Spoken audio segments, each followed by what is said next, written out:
Next நேயர்களுக்கு என்னோட அன்பான வணக்கங்கள். இன்னைக்கு நட்சத்திர பலன்கள் குறித்து தான் பேச போறோம். அதை நம்ம கூட ஷேர் பண்ணிக்கிறதுக்காக ஜோதிட சிறுவன்மணி டாக்டர் தீபா அருளாளன் அவர்கள் இணைஞ்சிருக்காங்க. வாங்க நிகழ்ச்சிக்குள்ள போகலாம். வணக்கம் மேம். வணக்கம். எப்படி மேம் இருக்கீங்க? நல்லா இருக்கேம்மா, நீங்க நல்லா இருக்கீங்க? நல்லா இருக்கேன் மேம். மேம், இப்போ கன்னிராசி சித்திரை நட்சத்திரம் பத்தி பேச போறோம். அவங்களுக்கு எப்படி மேம் இருக்கு தமிழ்? பொதுவா இந்த சித்திரையே வந்து பாத்தீங்கன்னா செவ்வாயினோட நட்சத்திரம். செவ்வாயோட கன்னி வந்து சட்டுன்னு வந்து கோவப்படவே மாட்டாங்க.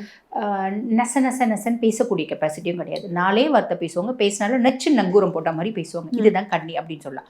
ஆனா இந்த சித்திரை செவ்வாயினோட ஒரு நட்சத்திரம் அப்படின்றதுனால கோவம் வந்துடும், கோவம் வந்துடும், டக்குன்னு டென்ஷன் ஆவாங்க, இரிட்டேட் ஆவாங்க. என்ன நீ நான் பாட்டுன்னு சொல்லிட்டே இருக்க, நீ பாட்டு பண்ற அப்படின்ற மாதிரி ரியாக்ட் பண்ண ஆரம்பிப்பாங்க. பொதுவாக கண்ணி அப்படி ரியாக்ட் பண்ண மாட்டாங்க, ஆனா இவங்க அப்படி ரியாக்ட் பண்ணுவாங்க அப்படின்னு சொல்லலாம். இவங்களுக்கு எப்படி இருக்கு அப்படின்னா, கண்டக சனியா சனி பகவான் வந்ததுல இருந்து குடும்பத்துல அப்படியே பிரச்சனை ஓடிட்டே இருக்கு. அதுக்கும் மேல நாங்க சித்திரை அவங்க 4 வார்த்தை பேசினா நாங்களும் 2 வார்த்தை பேசுவோம் அப்படின்ற ஒரு மைண்ட் செட்டு தான். முதல்ல நாங்க 4 வார்த்தை பேசுவோம், எங்களோட லைஃப் பார்ட்னர் 2 வார்த்தை தான் பேசுவாங்க. இப்ப அவங்க 4 வார்த்தை பேசுறாங்க, என்னால அவங்க 40 வார்த்தை பேசுறாங்க. அவங்க 4 வார்த்தை பேசினாலும் என்னால ஒரு வார்த்தை பேச முடியல, ஏன்னா அவங்க கை ஓங்கிடுச்சு. அவங்க 40 வார்த்தை பேசினாலும் என்னால ஒரு வார்த்தை பேச முடியல, அவங்க கை ஓங்கிடுச்சு அப்படின்ற மாதிரி சிச்சுவேஷன் இருந்துச்சு. சனி பகவான் கண்டக சனியா வந்ததுல இருந்து. அது காரணம் என்ன, நம்ம ஃபேமிலியில இருந்தவங்க எல்லாம் ஒண்ணு சேர்ந்துக்கினாங்க. நான் தனியா நின்னுட்டேன், தனிமைப்படுத்திட்டாங்க அப்படி ஒரு அமைப்பு அப்படின்னு சொல்லலாம். அதே மாதிரி பாருங்க, ஆரோக்கியத்துல நிறைய காம்ப்ளிகேஷன்ஸ். எனக்கு வந்து முதல்ல மாதிரி நிறைய வேலை செய்ய முடியல, நிறைய சம்பாதிக்க முடியல, என் கை கொஞ்சம் இறங்குது, அதனால உங்க கையெல்லாம் ஓங்குது அப்படின்ற மாதிரி ஒரு விஷயம். ஓகேங்களா? அதுக்கும் மேல எனக்கு வண்டிக்கு நிறைய செலவாகுது. சும்மா அங்கங்க போய் மோதிட்டு வந்துடுறேன். நான் இன்னும் நல்லா தான் ஓட்டிட்டு போறேன், யாரோ வராங்க தப்புன்னு மோதி சும்மா இருந்தாலும் பிரச்சனை தேடி வருது அப்படின்ற மாதிரி. இதெல்லாம் யார் கொடுத்தா? சனி பகவான் கொடுத்தாரு, கண்டக சனியா. இதெல்லாம் 6ஆம் மாசம் வரைக்கும் தான்மா. 6ஆம் மாசத்துக்கு மேல குருனோட உச்ச பார்வை சனி மேல படிக்கிறதுனால சனி ஆல்மோஸ்ட் நல்லிஃபை ஆயிடுறாரு. சோ இந்த மாதிரி சின்ன சின்ன பிரச்சனைகள்லாம் இவங்களுக்கு ஓய போகுது அப்படின்னு சொல்லலாம். ராகு பகவான் 6ஆம் பாவம். தேவையில்லாம கோவப்பட்டு டென்ஷன் ஆகி மற்றவங்க கிட்ட இரிட்டேட் ஆகி கத்தி நம்ம அசிங்கப்படுறோம், அவமானப்படுறதுக்கான வழியும் வாய்ப்பும் உண்டு. ஸோ அதெல்லாம் குறைச்சிக்கணும். பெரிய லெவல்ல கடன் கொடுக்கவும் வேண்டாம், பெரிய லெவல்ல கடன் வாங்கவும் வேண்டாம். ஆரோக்கியத்துல எப்பயுமே கவனம் அப்படின்றது வச்சுக்கணும். கேது பகவான் 12ஆம் பாவம். வெளிநாட்டுல போயிட்டு இந்த மெடிக்கல் கம்பெனிஸ், ஃபார்மா கம்பெனிஸ், இது சம்பந்தப்பட்ட ரசாயனம் சார்ந்த பொருட்கள்லாம் வியாபாரம் பண்றதுக்கான சான்சஸ் நிறைய இருக்கு. அதே மாதிரி வெளிநாடு, இங்கேருந்து கதிர்காம முருகனை போய் நான் பார்க்கணும்னு ஆசைப்படுறேன், தாராளமா போய் பார்க்கலாம்.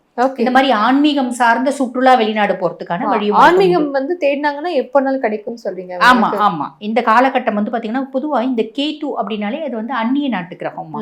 முக்கியமா இந்த அந்நிய நாட்டு கிரகம் இது வந்து வேற்று மதங்கள், முக்கியமா இந்த கிறிஸ்டியானிட்டி, இவங்களோட கோயிலுக்கு நம்ம போறதுக்கான வழியும் வாய்ப்பும் உண்டு. அவங்க கூட சேர்ந்து நம்ம ஃபாரின் போறதுக்கான வாய்ப்பும் உண்டு.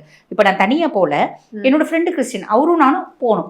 அந்த மாதிரி வேற்று மதத்தினரோட நம்ம போறதுக்கான ஒரு வழி வாய்ப்பு. ஆமா, வெளியே ஒரு ஃபேமிலியா 2-3 ஃபேமிலி போய் டூர் போயிட்டு வருது.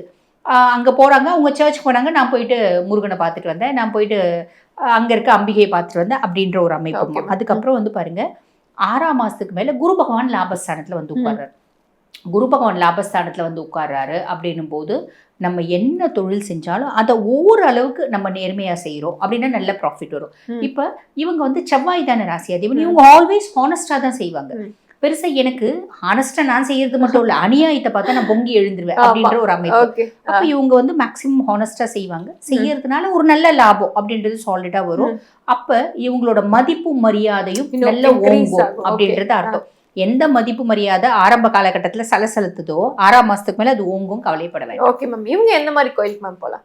அதுதான்மா. பொதுவா வந்து பாருங்க, கன்னி அப்படின்னாலே பெருமாள் வழிபாட்டுல இவங்க வந்து பாத்தீங்கன்னா ஸ்ரீராமச்சந்திர மூர்த்தியை வழிபாடு பண்றது நிறைய நற்பலன்கள் தருமா. என்னன்னா கோபம் வராது, டென்ஷன் ஆக மாட்டாங்க, இரிட்டேட் ஆக மாட்டாங்க, ஓரளவுக்கு அமைதி, நிதானம், மனது தெளிவு பெறுது. ராம ராம ராம ராம அப்படின்ற ராம நாமத்தை சொல்லும் போது மனசு வந்து பாத்தீங்கன்னா அமைதி அடையும். கண்டிப்பா. ஆக இது இவங்க செய்யறது நல்ல விசேஷமான பலன்களை கொடுக்குமா. இவ்வளவு நேரம் நம்ம ஒவ்வொரு ராசிக்கும் ஒவ்வொரு நட்சத்திரத்துக்கும் பேஸ் பண்ணி சொன்னோம் இல்லைங்கம்மா. என்ன நம்ம சொன்னாலும் இது வந்து கோச்சார பலன் தான், புரியுதுங்களா? கோச்சார பலன் 100% ஒருத்தவங்களுக்கு ஒர்க் பண்ணுமா அப்படின்னா ஒர்க் பண்ணாதுமா. 50% தான் கோச்சார பலன், மீதி 50% நம்மளோட சுய ஜாதகம்.